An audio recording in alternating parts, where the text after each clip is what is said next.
Hi, fellow tea lovers. Settle in because we've got a story. I'm Nell. And I'm Rose, and today we're bringing you the tea. Across era. Before we jump back in, part two, this time about Herculaneum. Did I say Yes, that right? ma'am. Yes, ma'am. I keep thinking Hercularium. I can see it. I was listening to a podcast today, Morbid, and they were talking about a ship that sank during World War II. And so now I pose this question to you. How many military people do you think died during World War II because of a shark? More than you would think. I feel like I've heard some of this story. Because, Navy, sharks, gonna Yeah. happen. There's a particular incident, right, where it was like a huge shark problem, right? So the one they're talking about, their boat got hit by some torpedoes, and there was a huge ruckus in the water, and basically it attracted all the sea life. And so there was a good number of people who survived the explosion, survived the boat sinking, and then got munched on by a shark. This is a Rasputin of a way to go. I know, it's terrible.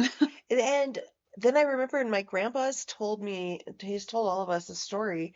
When he was in the Navy, they were coming back into port after the war had ended. And I guess that some animals in the ocean follow the boats because, like, things were being dumped into the water, so they would follow it. Yeah, no, anytime you've got a boat, there's going to be some detritus coming off of it. Yeah. Even if it's just the stuff that's clinging to the boat that other stuff wants to eat. Yeah.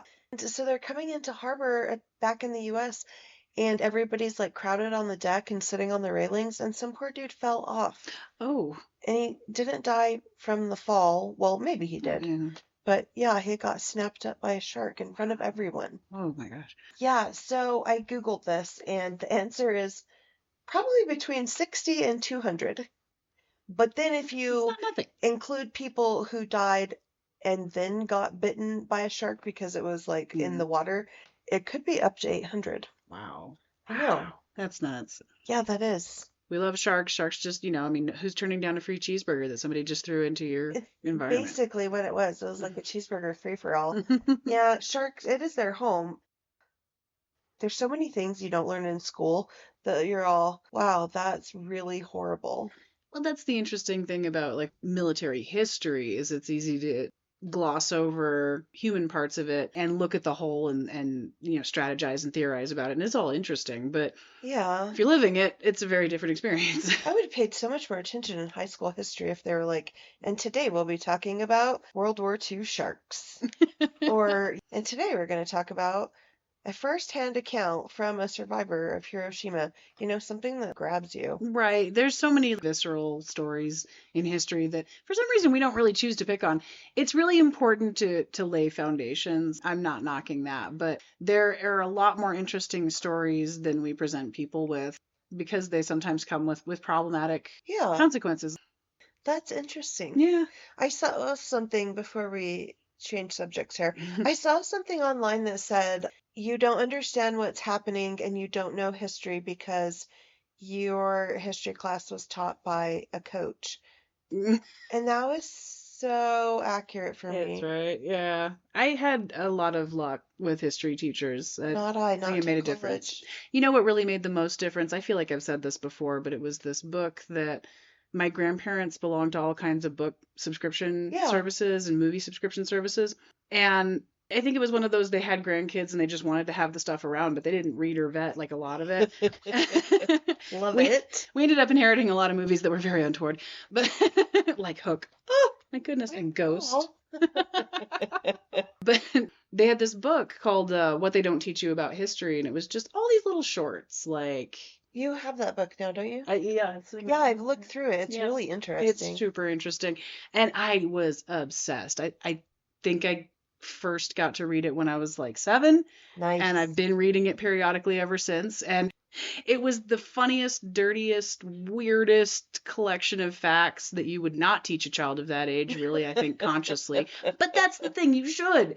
It engendered a love of history that has entirely changed my life. And that's why popular history matters so, so much. Yeah, you don't have to teach a little kid everything, but give them the exciting stuff, man. Excitement doesn't have to be weird to you. I mean, it's going to be weird because it's not coming out of your cultural context, but isn't that the point? Right? Speaking of popular history, one of the big sources that I had for this portion of the episode was Tony Perrottet, who I hope I'm pronouncing his name right. If not, sorry. Please feel free to say hi and let me know. Tell us. Tell us in I've the been reading your YouTube books for comments. absolute ages. So this is a book called Pagan Holiday, where he followed one of the original tourist trails, which was based on Agrippa's map. But he's an amazing popular historian. The first book of his that I encountered was Napoleon's Privates, which it's like an adult version of that What They Don't Teach You About History. Like all the funny, like Napoleon's penis did reside under the bed of a proctologist for quite a while. I don't know if that's still true. When it was at his autopsy, at least a portion of it was stolen by the doctor that was performing the autopsy, and so he had it preserved and kept it as a trophy or curiosity or whatever, and then it gets sold and transferred like all weird illicit items do. And so I feel like it was a proctologist, but bought it at an auction and kept it in a suitcase under his bed. What a weird place to keep it also. Puts it in perspective though, Napoleon. Ah, Anyway, he also wrote a book called The Sinner's Grand Tour. It's definitely a thing that I'd like to talk about at a later time, but it was the Grand Tour after dark. You're sending a bunch of 20-year-olds out without as much supervision as they have at home, a bunch of money, and no experience with the cultures they're about to encounter. They have minimal supervision, and they're allowed to do a lot more than they would be at home. awesome. People go to Venice for a reason. Sounds like, the TV shows I watch, like the crime ones. Yeah, that's how a lot of that starts. There's a lot of bodies in those canals. So Pagan Holiday, it's part travelogue and part history, and it does lean really heavily on the travelogue part, just as a heads up. It wasn't how a lot of his other books were structured, so I was a little surprised, but still really nicely readable.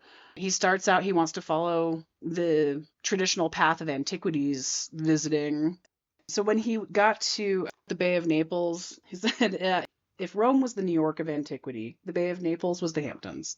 Nice. I think it was such a good description. So when we touched on Herculaneum a little bit last time, Pompeii was Vegas, Herculaneum was the Hamptons, I would say. Yeah.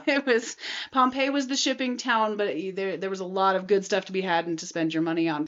Herculaneum, it was where the rich folk hung out. That was where people were building their summer homes. That's where they were plotting their emperor's demise. That's where the real trade's going on.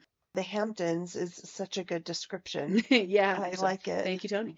Herculaneum is preserved in a different way than Pompeii is because of the way. That was so interesting. Yeah, because of the way the eruption hit them. It wasn't. Pompeii was right away. Yeah. And one of the distinctions that they made I would like to, because I had to cut it out last time. We've also been watching just a bunch of this show called Unearthed that I don't know if they're still doing episodes of it. Really, really worth a watch. It has a lot of really cool, more recent archaeological discoveries about very established sites.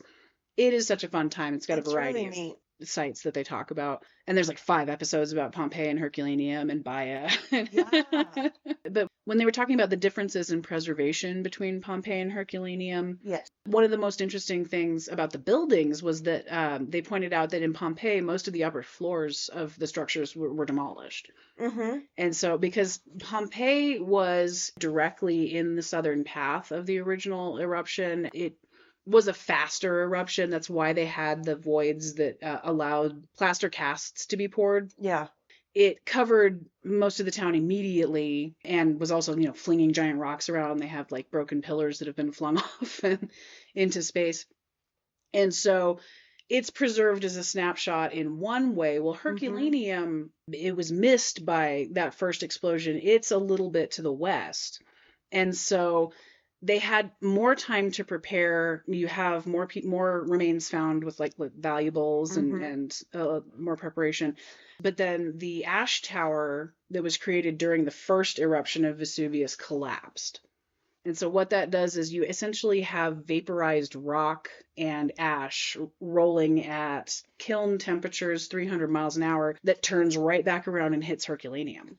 Right. And, you think about ash and the stuff in the bottom of a fireplace. And it's just light and dusty, but also the temperature, also it's melted rock. Mhm. I was sitting there thinking about that because they replayed that thing 1,000 times of the ash clouds rolling down the mountain. Mhm. Clouds isn't even the right word. It was like the Yeah, I think ash the ash avalanche. horde, the Yeah. tsunami.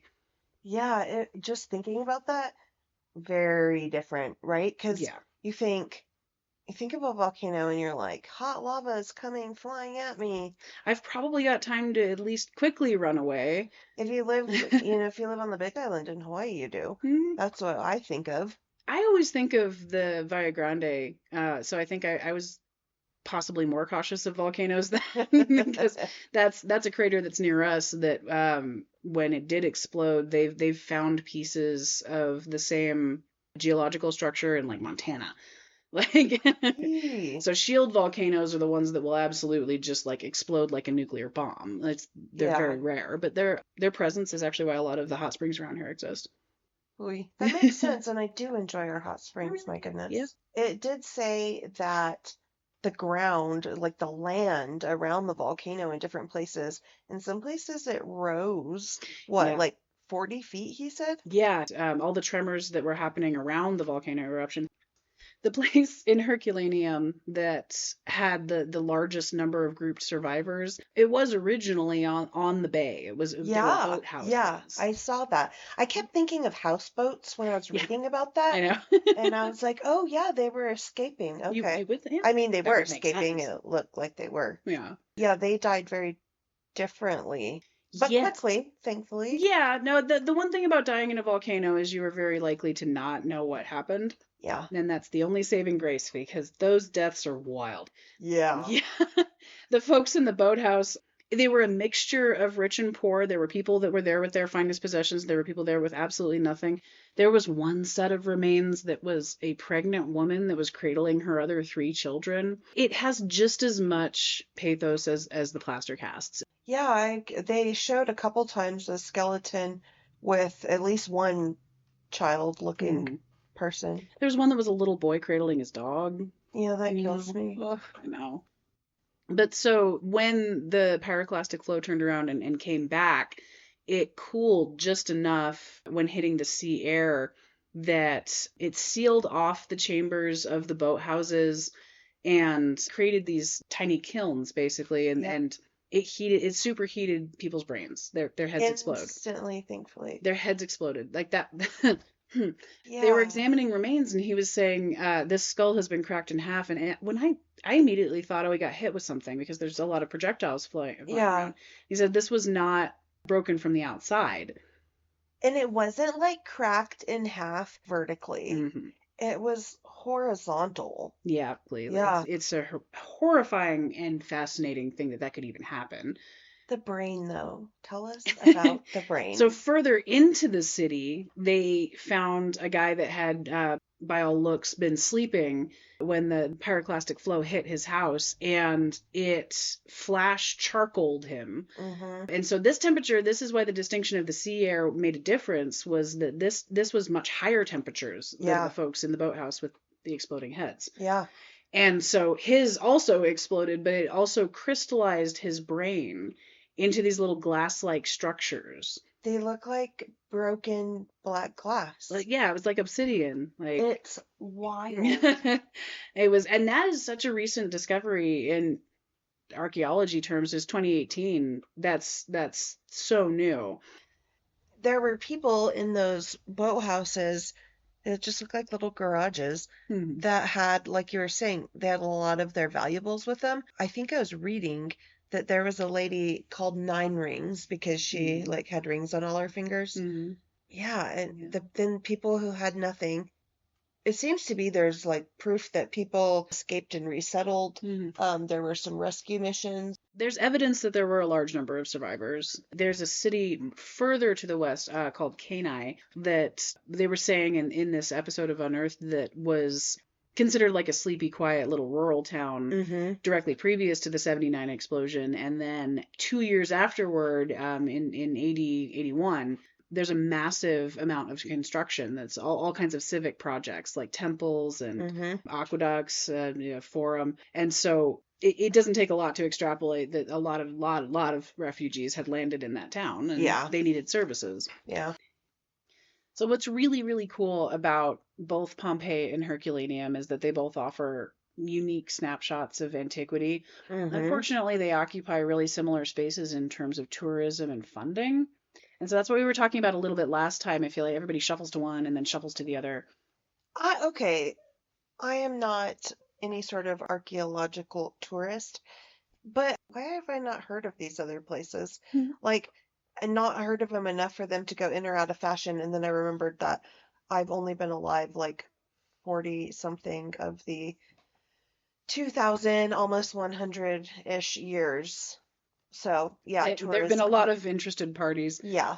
One of the earliest excavations of Herculaneum, because it was discovered around the same time that major excavations were starting for the first time in Pompeii, Oh, okay. 1700s. It took them 2 years to dig a tiny tunnel into a room that turned out to be a library. Yes, I read that. It's the only extant library from the ancient world that has ever been discovered, and they're still trying to decipher those scrolls to this day because obviously the scrolls had the kiln effect as well. Yeah, they showed like some scrolls in the episode that Mhm. people had tried to open. Yep, and Naples gave a bunch of the scrolls away. They became political currency. Several of them were given to Napoleon as a peace offering. My favorite one is that 18 of the scrolls were given to the British Empire in return for 18 live kangaroos. So, Antiques Roadshow fanatics. Literally, it's just some rich person who's like, "You have kangaroos? Cool. I Right. have scrolls." So, the exchange rate of burnt scroll to kangaroo is 1-to-1. That's Yeah, what I took away from that. yeah. The person getting the scrolls definitely thought they were making a great find. And yeah, and Just so crumbled mostly, but exactly. It's just like, oh, I'm gonna read this. Oh no, I broke it. Oh, let's read the next one. Oh no, I broke it. So a bunch of them got I destroyed. mean, after Just, like the fourth one, come we on. not can just say, and that's one of the frustrating things about archaeology is there are just some things that you have to put away and hope that future generations solve the issue because you Hmm. just don't have the technology, and you often make it so much worse. King Tut, that's probably one of the worst preservation stories I've ever read was that, and I do say that poor guy because no matter whether it was his fault or not, I could not imagine that being my fault. But there Okay. was a preservationist that worked for the museum that housed the King Tut exhibition permanently that through a little bit of rigorous cleaning, I think, or something, he ended up snapping the beard off of the sarcophagus cover. What? Right? Can you imagine that moment? Even if it was your fault and you knew it, and I'm not judging there. I actually don't know the minutia of how that Yeah. situation started. But can you imagine sitting there holding King Tut's beard like, oh, my life is over? No. That gives me like the most horrible sinking feeling. I know. And so his reaction was to try and glue it back on and pretend it hadn't happened. And so now there is a small gap in the beard because the only way that they could repair it ended up creating like a floating mount. Wow. Yeah. So that's a really great lesson in if you're not super sure how to preserve it, just leave it alone. And that guy was an expert. That guy was a guy that had that job for a reason. Oh. Yeah, so preserve that's got to be the frustrating thing about archaeology is knowing when to say I have to set this down. Someone else will analyze the amino acids in this glass and realize it is brain. Yep.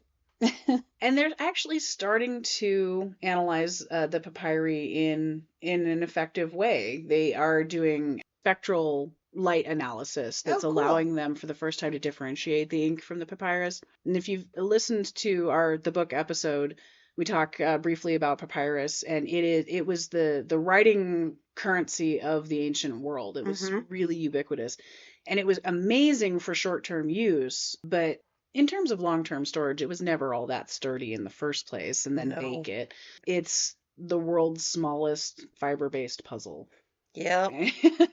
So far it has been philosophical writings. I really look forward to seeing more of that. And it's a little bit like the Vindolanda tablets, which were a set of wooden tablets that it's a similar problem. They've been scorched. They were found in Britain, Oh. but they're Roman, and they were like the receipts for a military encampment. Yeah, And so you can learn so much from what people are shipping in and out. right?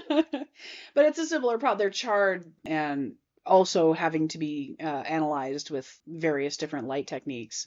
But we're actually starting to solve those problems. It's really neat. I think that's probably a funner thing about getting older is like the interesting history puzzles that you grew up with actually do get some resolution.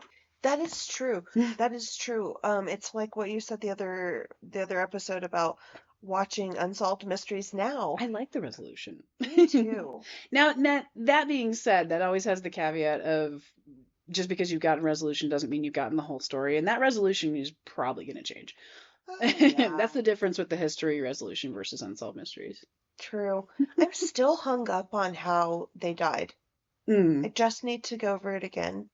It's half of the reason that the story is so interesting. Like it's so interesting that because it was preserved in such like life was preserved in such detail, Yeah, but it's also because you're so much closer to the emotion of the moment. Like ancient yeah, disasters don't have emotions attached to them. This exactly. one really does. It definitely does. Like they're in their little garage, the ash comes down and hits the water, and suddenly they're like 5,000 degrees. I don't know. I just kept thinking the guy in the back of the cave had to have had like at least one like seconds head start of oh crap. Yeah, That's the guy I feel the worst for. yeah, but they like just flash boiled, Hmm. which, I mean, at least it was flash. Good grief. Yeah, there's no good way to die in a volcano, but the saving grace is that it's fast. But I am so, from a scientific standpoint, wondering about the brain. Yeah, because the skull is an enclosed structure and the brain is such a squishy object, like heat is the very worst thing in the world for it. That's why heat stroke is such a problem. Yeah, oh, yeah. Yeah, heat stroke is the precursor to volcano boil. Heat stroke hurt a lot of the people on that boat I was listening to in the podcast I was listening to earlier. Hmm. Oh man, I like I always say, like I'm not a scientist. I am a creative writing person, okay? But at my job, because of my job, I want to get one of them to recreate for me. I need someone to recreate how it happened, like the chemical Hmm. change and all of it, obviously on a computer model, not on a real person. But like I want to Let's see see how like freeze. how the structure changes. I don't even know all the words. As you can see, I'm not science. But I want to see like every like chemical reaction. I want to see everything happen. It's so insane. And then they're still analyzing how that glass effect could have happened. But of course, the first thing I thought of was because after 17 years, I've finally entered the anime sphere. I still have not. Yeah, they wore me down. But it's like, oh my gosh, if you do it right, everybody does have a crystal in their brain. Huh. I know. If we take this to the local blacksmith, we might get a great sword. That was just the first thing that came to mind. That's horrible. That does sound very anime though. Right? Interesting. Okay, but you had mentioned earlier there's a recent Hmm. development, and I don't know what it is. I love that there are always recent discoveries about Yes. Pompeii and Herculaneum. Because of the nature of the excavation, it's slow and it Didn't takes a the lot. didn't the documentary say that Herculaneum's only like 1/3 of the way Hmm. unearthed? Yeah, and I keep wondering if they're going to find another place that would have been their shelter area. If they're not Right. going to have just a massive Like not pile of everybody folks there. ran that fast. I mean, a lot of people did manage to exit. Like the canine evidence aside, a lot of the names that appeared in the citizens Hmm. roster, the Hmm. census of Herculaneum, ended up showing up in other areas like Yeah. Naples. And so people did escape. My thought with that though, I was like, okay, but everybody was named like Jim Bob or I don't remember the name. It was like something Claudius Marcus. A, Claudius B, Claudius C. And Yes. but then he was like, and his last name was Dama, so clearly he came from Damascus. I assume that when he says clearly, he knows like the back of his hand all of the references to it, but I didn't. There's a lot of structure behind that where, if you're writing something in a certain way and then you're abbreviating it in a certain way, the cultural context tells you that this thing is true. Yeah, That's why degrees are important. And that's why background structure is important. right. I know it's because I work with No, scientists. it's not at all. No, it's It's a lot like music theory in that you learn a lot of things. It doesn't seem interconnected. It seems maybe even a little stupid and irritating. And then, several years later, you come across the thing that structure was built to support. And you have these I moments. mean, in my job, I clearly remember every time I was like, oh, that's what that's They for. do that for reasons. I mean, I was assuming it was for reasons, but there it Right? is. It's But different to see it. I like to know the reasons. I always have to know the That's reasons. why we're here. I know it doesn't make for being a good kid when you're supposed to like obey and all Mm. that. It Um, makes the whys real frequent. yeah, it's not that I'm not going to do what you've asked me. I just want to understand the Yeah. thought process. I'm probably going to say yes, but I mean, why is relevant? I know. Sorry for being irritating, Mom. Love you. Sorry, Mom. Back to the discoveries. As of this year, actually, the article I was looking at was from January, Okay. and they excavated a new villa area in Pompeii. So Okay. Pompeii's winning this round. But the thing is, there We're back. are really amazing discoveries every time. So this was the newest discovery in Pompeii, which was a luxurious villa that was it was such a place of pampering that it had a bath that was rival to something that you would build for a city. You could have 30 people in the plunge pool. It had like hippocausts, What are hippocasts? a heated room. Oh, Yeah, a hippocaust is the hot bath. What really interested me is they're living in a volcanic area, and we were talking earlier about how the presence of hot springs is volcano dependent. They didn't use the volcanic heat for the baths for this one. really? It was completely slave labor supported. And so, yeah, well, How do you do that? there were adjacent rooms to all of the heated portions. So the traditional Roman bath, you get into the hot bath, then you go into the steam room and you're rubbed down with oils and you're scraped down with a scraper. I And bet then, that scraper is used on other people with no cleansing in between. oh, you better believe. And then you go and jump into the plunge pool, and then you can, sit and dip your feet and have some wine. But all of the hot areas had adjacent rooms or spaces underneath for fires that people constantly had to be in these boiler-like rooms to feed the fire so that people on the other side of the wall could be comfier in their towel. Sir, Yeah. So I this is clearly wonder, a place of extreme luxury but and do you extreme. think like was using the heat from the volcanoes an option that they had? And I don't know that that was an option. It was just really Maybe they interesting to me. didn't have. That That's because I interesting. would have thought, because they use geothermal energy in other places Yeah. for baths, and geothermal energy from Vesuvius in other towns, but for some reason here it wasn't an option, or it just Maybe they were they like, didn't want look to at my dig. status symbol. Right. I have a bathtub big enough for 30 people. Who It do I takes 10 think I people to heat am? my bathroom. Marie Come hang Antoinette? out with me. Just kidding. She came on a lot later. I just don't know anyone fancy who Oh came along earlier. no. When was Cleopatra around? Cleopatra actually pretty contemporary. One of the villas in Herculaneum was owned by Julius Caesar's father-in-law. Okay. So actually very Who contemporary. does this person think they are? Cleopatra? Okay, so they discovered the fancy house. I presume they got away. There were bodies discovered there, but not as much as you would expect for a household. But the most interesting part of it for me was the private chapel that was found. And chapel is the wrong word. Private devotional space, because we're still in the land of the many gods. It's a color of blue that's extraordinarily rare in the area. Ooh. It's even rarer for frescoes. And nobody that I could find talked about the content of the pigment. I'm very sure Maybe it's they don't know available. yet. It's possible that they're still studying it. This is so new. I wonder if it was imported. And if it was, my first thought was Egyptian blue, because that had such a status symbol. Oh, it It's did. a picture of that color. It's like a sky blue. This gives very Taylor Swift vibes. I'm feeling it. So I pulled out my handy dandy. We'll put a link on the website for this. Victoria Finley did a great book called The Brilliant History of Color in Art. I wonder if the darker blues are just like, was it originally darker blue? Well, and it's a little hard to tell because there are a lot of fresco areas that are bright red now that are actually because of a chemical reaction of the eruption and were originally yellow. Oh, So you okay. have to factor that in as well. It's kind of like ceramics rules.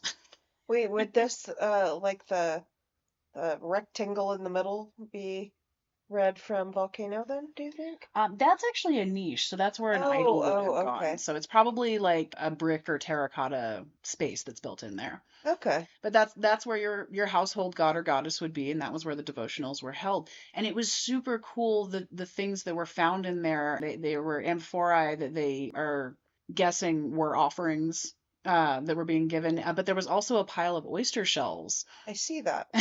So those were going to be ground up into the plaster for the walls because it gives it an iridescent shimmer. And so it's evidence that Ooh. they were working on it right up until the explosion because those are raw Yeah. materials.